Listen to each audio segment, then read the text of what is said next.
L'ancien président de la transition burkinabé, le lieutenant-colonel Henri-Paul Sandaogo Damiba, souhaite regagner son pays. C'est depuis le Togo où il est exilé que l'ancien président de la transition a écrit à l'actuel chef de l'État, le capitaine Ibrahim Traoré, informe les médias locaux. Je formule le souhait que vous puissiez faciliter dans les mois à venir mon retour auprès de ma famille, a écrit le lieutenant-colonel Paul-Henri Damiba au capitaine Ibrahim Traoré. L'ancien chef de l'État qui est arrivé au pouvoir en renversant le président Roch Marc a, à travers une lettre, fait des suggestions au capitaine Traoré dans le cadre de la lutte contre le terrorisme.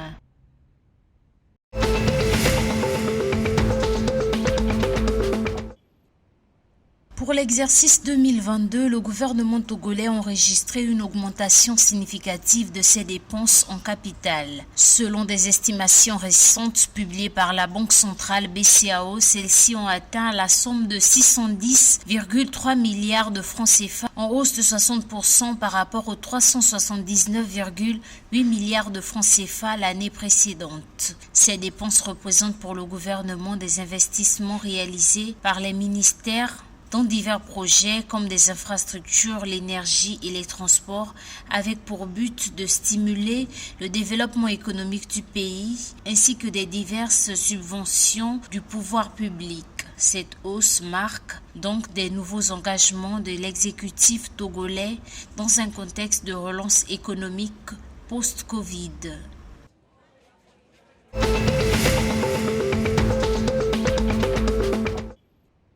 Pour renforcer le suivi sanitaire des populations, le gouvernement béninois a déployé plus de 1500 agents de santé communautaire dans le pays.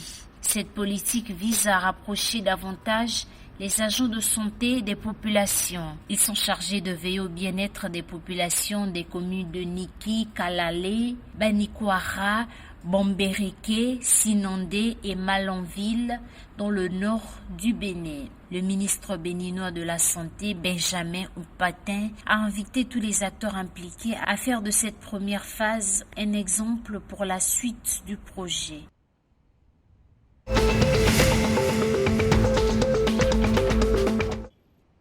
À en croire le ministre nigérien de l'Éducation, 921 établissements d'enseignement primaire et secondaire ont été contraints de fermer en mai 2023 en raison de l'insécurité dans la région de Tillabéri, zone des trois frontières dans l'ouest du Niger. Selon les précisions du ministre, sur les 921 écoles fermées, 891 écoles sont des établissements du primaire et 30 du secondaire. Notons que le gouvernement a donné des instructions pour que certains de ces élèves soient repris au niveau d'autres établissements dans des zones non affectées.